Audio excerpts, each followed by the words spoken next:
Welcome to Mainstream with Harpreet and Toor. आप सबनों प्यार भरी सत श्री अकाल, नमस्कार, आदाब and shalom.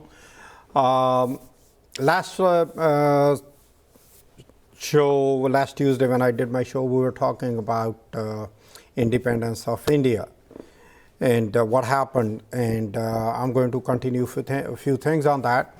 But I definitely would like to hear your opinion on that and what you think about it and what you knew and what you did not know, which was new information for the viewers. You can always get in touch with me at hstour@gmail.com. Please feel free to email me on that, and I will be more than happy to communicate with you. So continuing where I left, but before I start from that point, there is something which I want to talk about today, because today, earlier, Chandrayaan-3 landed on the farther side of the moon, which is the first time it has happened. And India successfully did it. Last time when India tried, it had some malfunctions, and it was not able to achieve what it needed to be achieved. So, but this time it landed perfectly, which is a big achievement, and Indian Space Research Organization / ISRO, I congratulate them. I really appreciate the work which they had been doing for years. Yes, right now, we have the Prime Minister Modi. He was gracious enough to talk about it and interact with the people, with the Indian community and diaspora.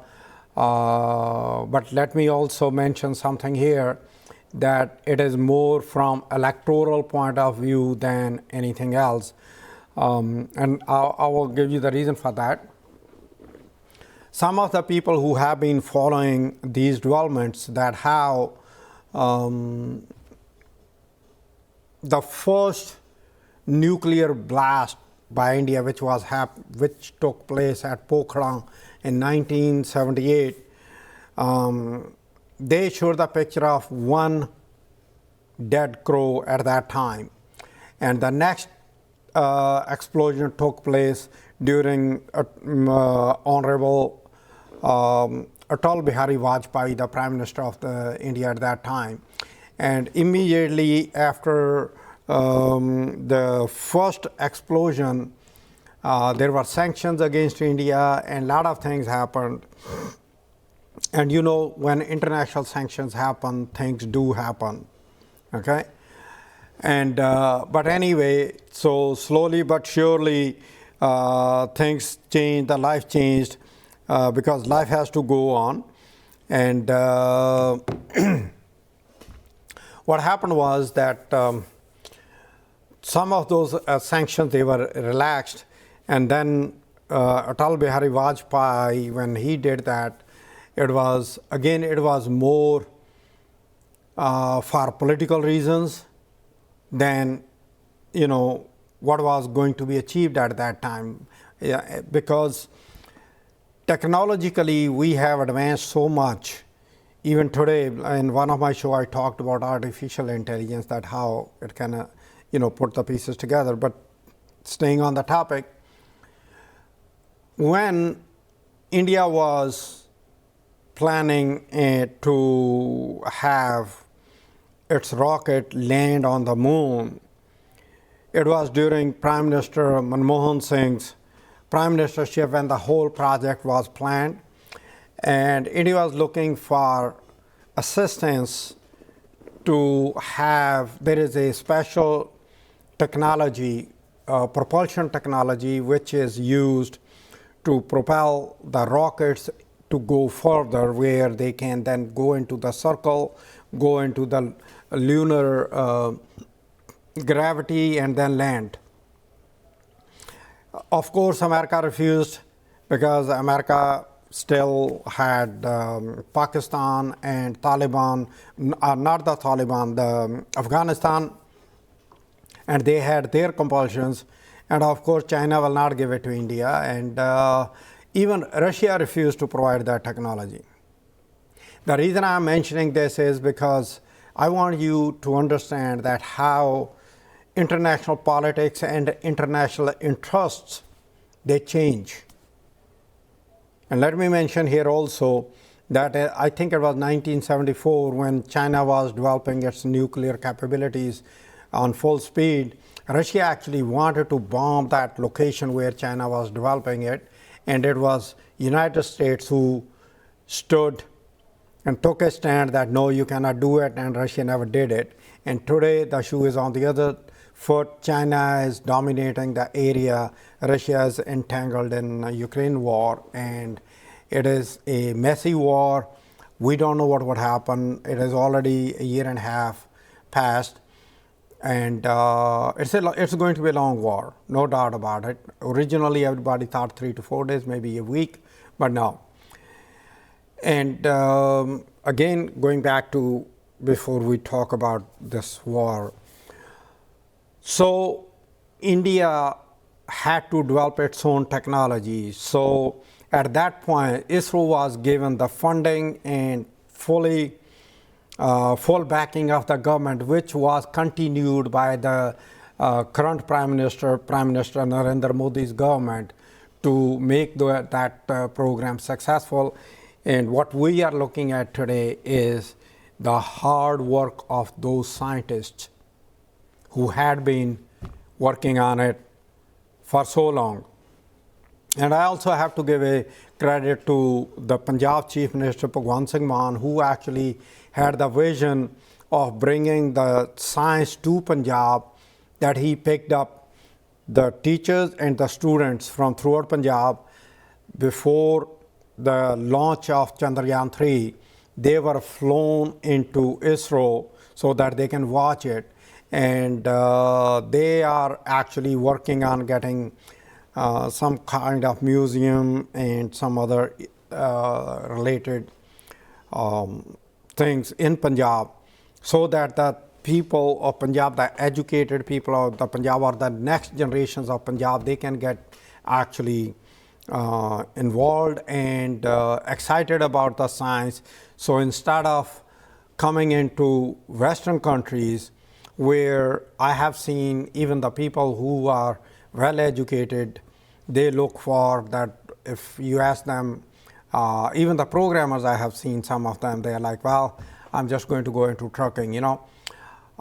None of the work is less respectable than the other one, but at the same time, the science is something which pushes every country, everything into the next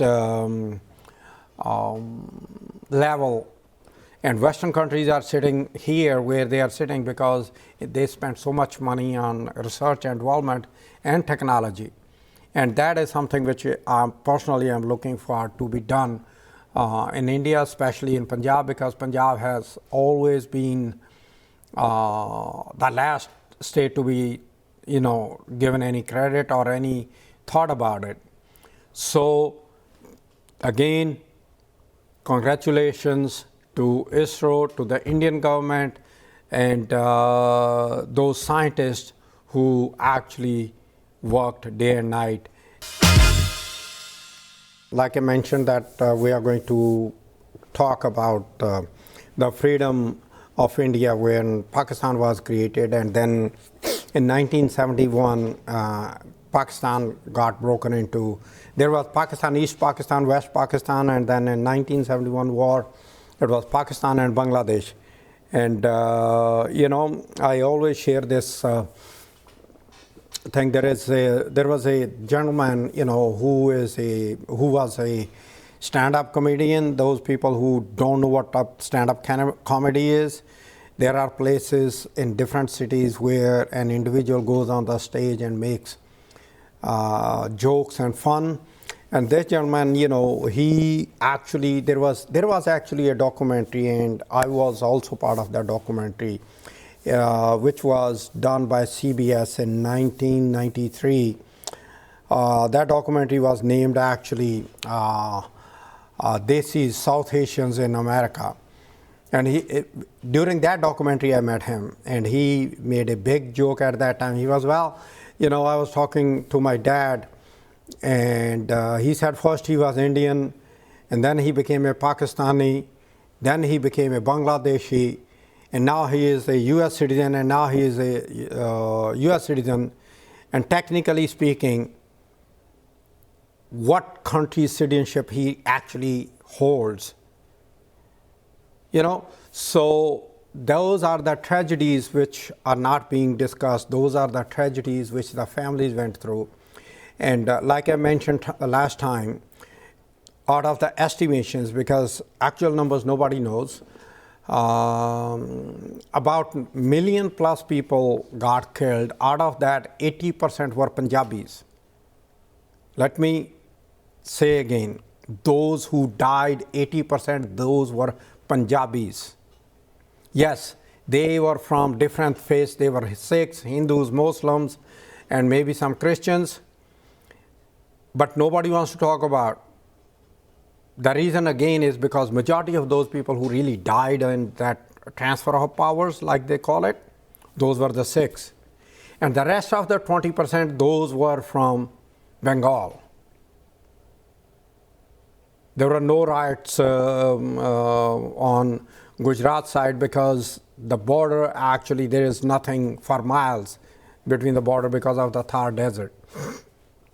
So there may be some tragedies, some deaths on the other side, but those are the numbers. And financially, the 75% loss was on the Punjabis, and the rest of the 25% was on rest of them.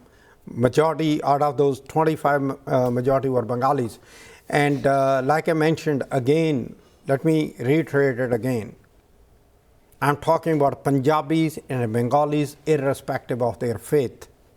Those who died, those were Sikhs, Hindus, Muslims, and some Christians. On Bengal side, it was majority of the people who died, those were basically Hindus and Muslim, and some of them were the Sikhs. But on Western side, on Pakistan side, the current Pakistan side, it was majority was those people who died, they were the Sikhs. Now, the question comes in, like I was talking last time, is a state viable based on the religion? Had it been, then Pakistan and Bangladesh would not have been two different countries. It still would have been East Pakistan and West Pakistan.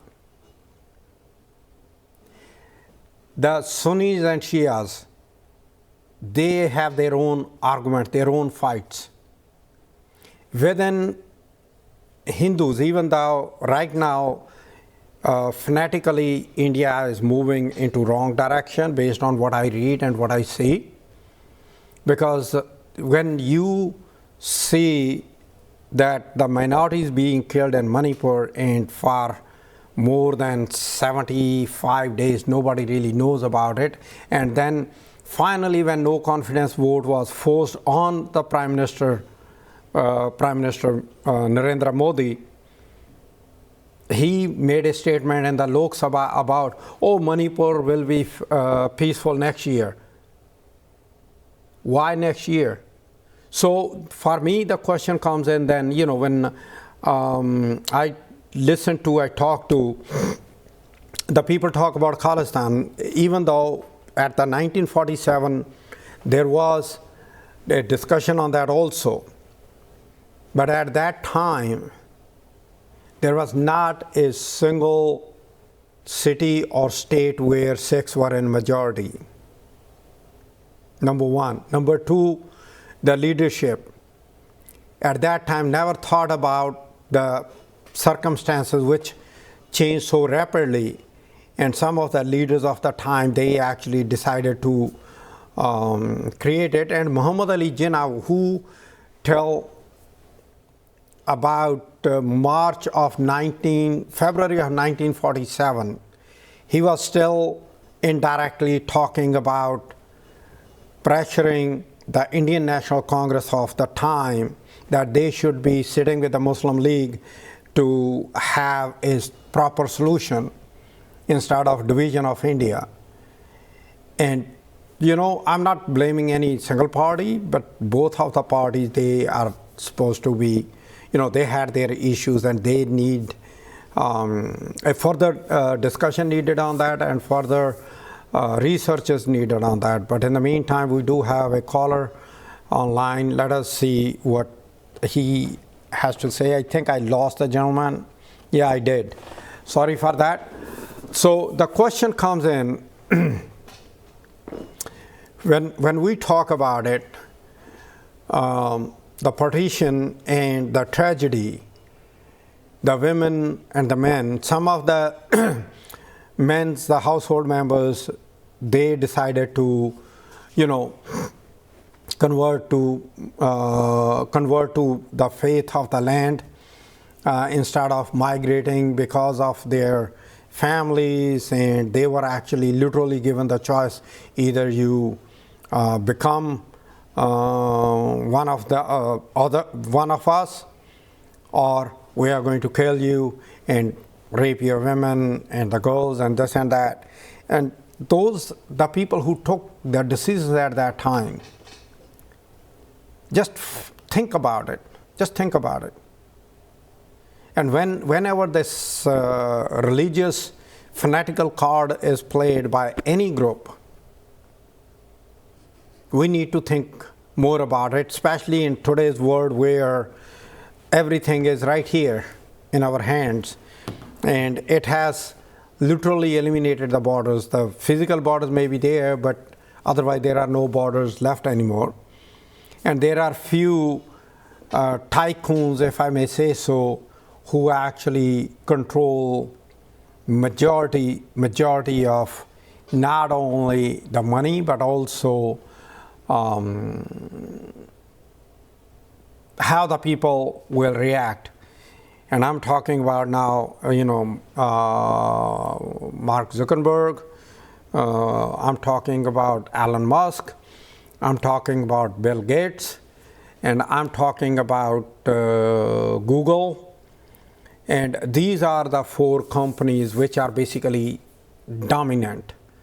And the other, we also then, in other range, we have Apple, which has its own dominance in industry. And then we have Amazon, Bezos.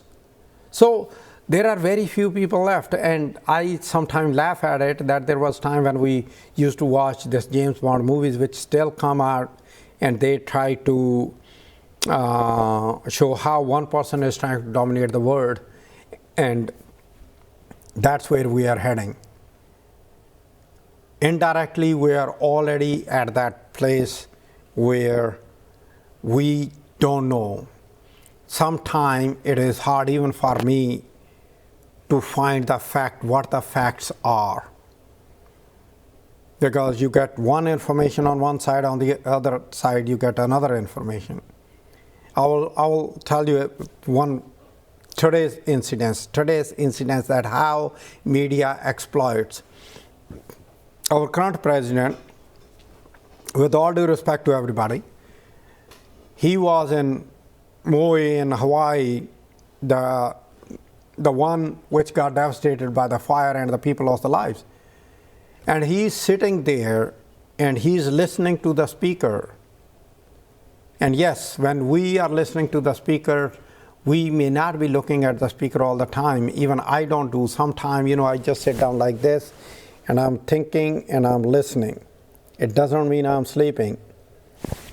But somebody picked up that on the right-wingers and sent it out on the social media, and it went out like a fire, Sleepy Joe. But when you look at the whole video, then you see what is happening. And I did look at the whole video before I made any comment on anything. So what I'm saying here is we need to understand, in modern world, in today's world, we will have a consequential election in 2024. We talked about last week in one of the Mudda segment, and you will hear again about the former president slash the person who still believes he's the president, but he's still running to be the president, Donald Trump, getting, going to Fulton County in Georgia, Atlanta, to face the charges about racketeering and how, and yes, after the break I'm going to come there. So what I'm trying to say here is, we, in today's world, we need to be double and triple assured before we make a statement about anything what we see on the social media, even if it is coming from your friends. Because 95%, maybe I'm giving less number, it could be 99%, without even looking at it, people just forward it. They don't know what is said, what is in there. And that is the tragedy. Now going back to the American politics, what is happening here.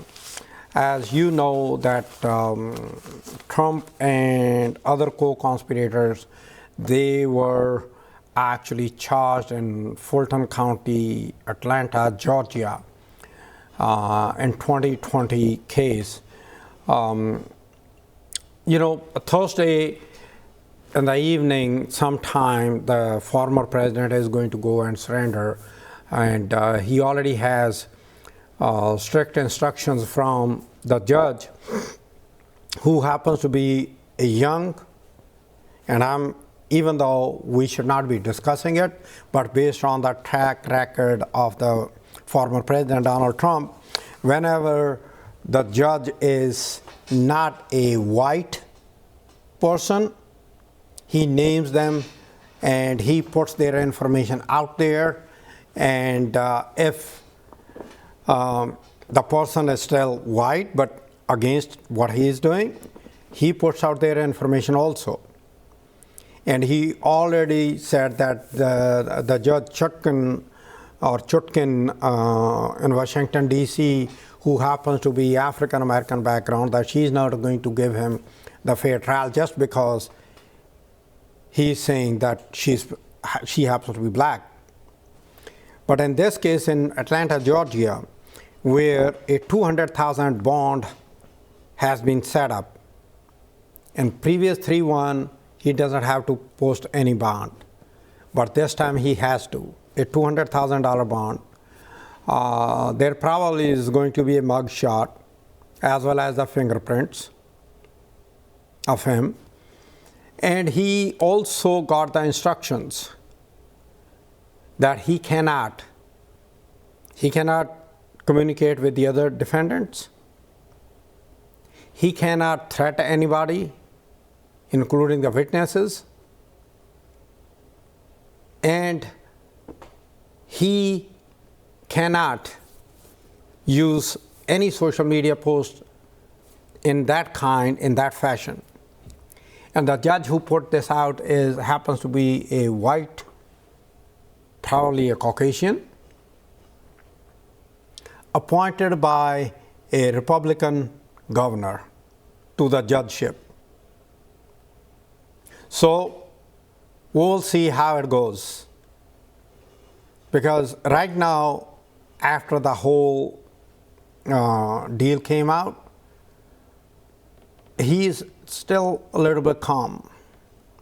Calm in the sense that he hasn't posted anything out there. And there could be a reason also because tomorrow actually is going to be a Republican debate. Because Donald Trump is not going to be on the debate, Fox News tried their best to get him to come because Fox is hosting it, but he refused because he is like, I don't like what you are doing, because Fox has already decided to move beyond him, and they're still trying to figure out what's going on. And I personally will recommend to the viewers that they should and they must watch tomorrow's debate, because it is something which will give you more information about the candidates on the Republican side. On the Democratic side, we already know right now that we will have Joe Biden as the candidate, unless something happens and things change. But on the Republican side, we'll have these 8 contenders who are going to be there on the stage, minus Trump. You know what would be interesting, because right now nobody is really talking much about the policies. Only one governor, Doug, I forgot his last name, he put out some vision that this is what it should be. But as far as the former President Donald Trump is concerned, he already made a statement today that if he wins again, which means if he becomes a president as of 20th of January 2025, the first act will be a 10% tariff on anything which comes into the United States. So the people who remember last time when he put up the tariff on Canadian timber, 30%, and about same percentage on goods from China, industry really did not shift much to the United States, but you and I ended up paying extra money. And the tax break was given to the billionaires. So literally the money came out of your pocket to go to the treasury. So instead of using that money towards deficit, the money was given to the billionaires as a tax break. And I will not be surprised, because based on what I have seen so far, they always talk about Social Security and Medicare as an entitlement. You know, when they use the word entitlement, I just cringe. The reason is it is not entitlement. I have been working since 1983. I have been filing tax returns since then. And I have been paying my share to our Social Security, so that when I reach that age, I can get Social Security as a pension. So how come it is entitlement? I have been paying to the Medicare also.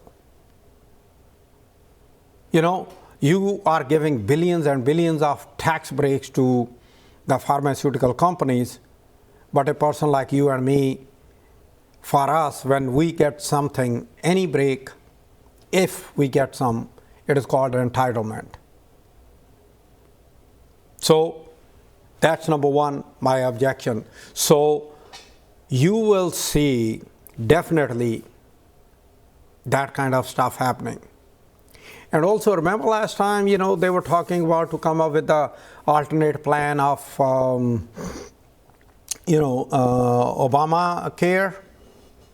And when the president at that time, when he ran to be the president, he ran on that platform that he will, cancel Obamacare and will come up with a better plan. The only reason it survived was because at that time, John McCain, who was the senator who voted it down, had he voted it with the Republicans, those people who are enjoying the benefits of Obamacare, they definitely would have lost their health care, whatever they have. And when you go to these other states, especially the red states, look at the benefits which you get there. Excuse me. Including the unemployment, medical benefits, and other benefits. They tout so many things, and these red states actually get the money from the blue states to underwrite their deficits. They will not talk about it. And when I talk about it, I'm talking from Not as a Democrat or a Republican, I'm talking from the facts. You can go online and you can check it. These are the hard facts, which you should definitely check on that. And if, in next year's election, if we go on, went ahead and handed over all three branches of the government to the Republicans, and God forbid Donald Trump became the president, we will see more right-wing attacks on the minorities. Only a couple of days back, a African-American person who was shot by father and son who were whites, a mistrial was declared. It took 2 years to bring them to come to the trial, and when it came to the trial, the judge declared mistrial. I did not read the details, but that is what happened. In Tennessee, the majority Republicans suspended 3 Democrats because they were talking about what happened at the school after the kids got killed with the young person using AR-15, because they wanted some checks, which majority of the people, they actually support when they do whatever parameter they use to do it. And even though they got re-elected again, they don't care about it, because that's not the issue. Issue is that they want to muzzle any opposition or any discussion which they do not want to hear on some issues here. First, let me talk about there was a raid on a newspaper in Wichita, and the reason was because the newspaper was blamed for something. The journalist actually, they blamed that journalist did some act which was illegal, and they raided the newspaper and they took everything, the computers and everything.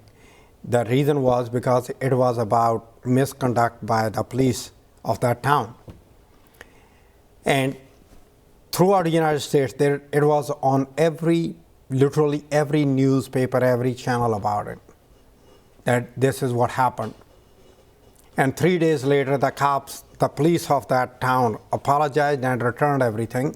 But in the meantime, the owner, who was an old person, died after the raid. So we will see the implications down the road, what happens and how it happened. But there was one thing which definitely was there, and that was that a raid on the freedom of the press was not accepted here, not right now. Yeah, we do have CNN, MSNBC, and we have Fox, we have ABC, we have CBS, and some, Newsmax, and another whole plethora of the channels, which are News One. They are actually, either they are to the left or to the right. But nobody actually goes into their offices and attacks the way it was done over there. And now we're talking about what happens, or what happened back home in India. There was a news channel, NewsClick, which actually, and then there was another newspaper in Kashmir, which the government shut down. I always talk about the freedom of speech, freedom of expression here on this show. And I have given some examples also. We should not forget that if we do not have those freedoms in Western countries would not have been where they are.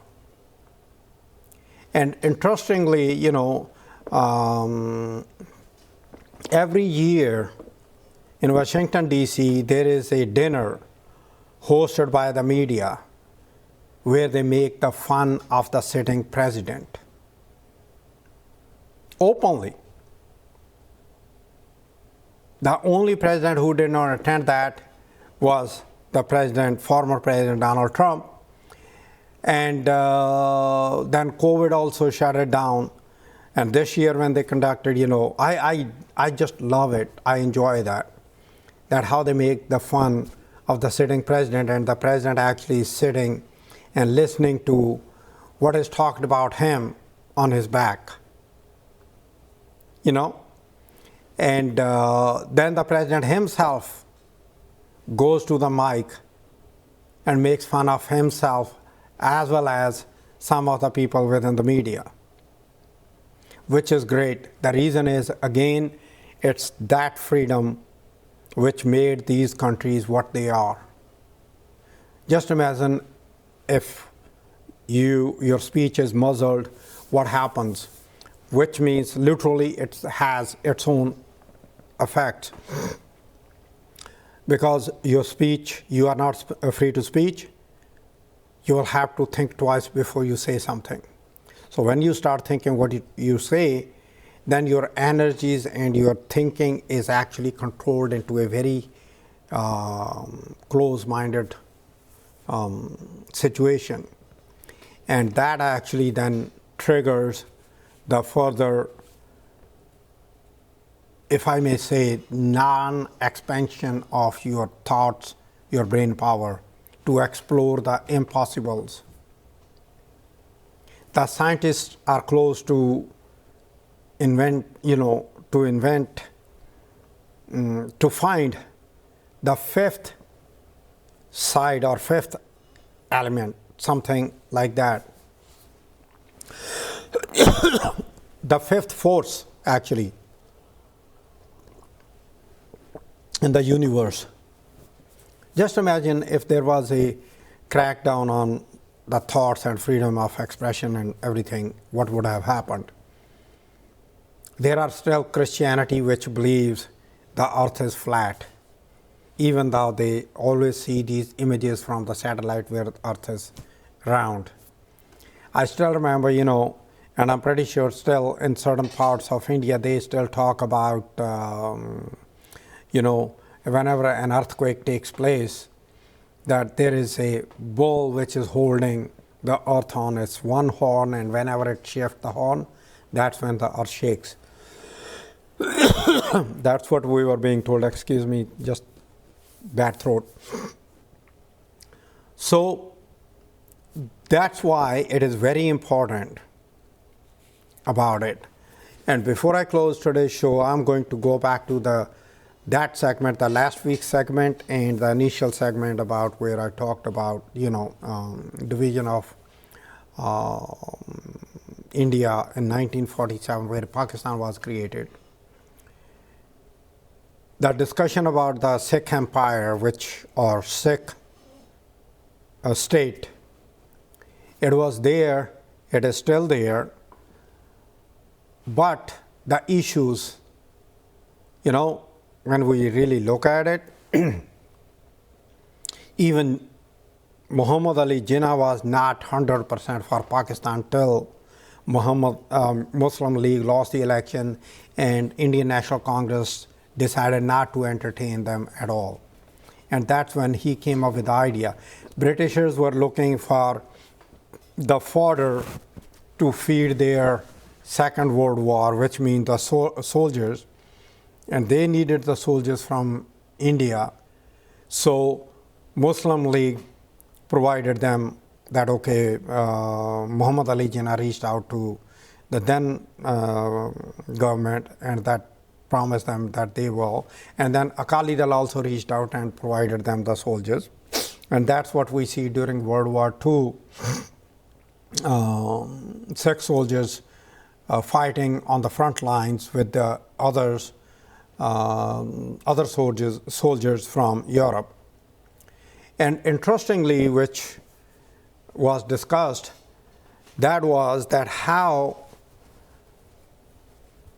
the First World War and Second World War, Christians were fighting against the Christians, even though it was different nations, one nation after another, taking sides, which is exactly happening right now with Russia on one side after Ukraine attack,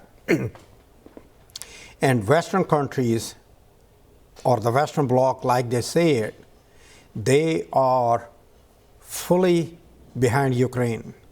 And that is one of the reasons that Ukraine has been able to withhold the advance of Russians at certain point. On the other side, Russia is now being indirectly supported by China by providing the chips, the raw material, while China is buying the real cheap oil and gas from Russia. And we should not forget that there actually is differences between Russia and China on the border also. So there was a war also on that. So how that will affect down the road, we don't know yet. And then we have North Korea, which is indirectly also helping Russians. His moves, certain of his moves are actually indirectly, even though he's doing it, but those moves are to support Russians indirectly. And we had Camp David get together of South Korea and Japan. Japan and South Korea, they were arch enemies of each other. Read the history. Look at the World War II history. Look at the World War I history. But they got together. And if they can get together, those arch enemies can get together for the benefit of the larger benefit, then I'm pretty sure that there is room for everybody to sit back and think about it. That how the things can be taken care of, how it should happen.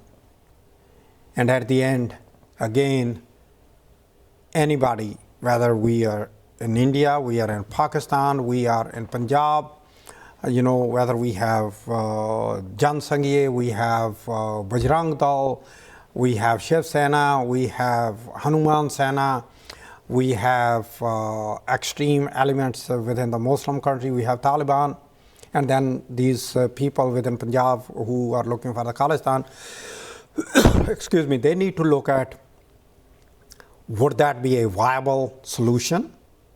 Can they really live like that? Because within Sikh community, I'm personally being from that community, I know the people, what they talk about. They may not say on the face, but what they talk about, I know that. So having said that note, till next time, good night and good luck.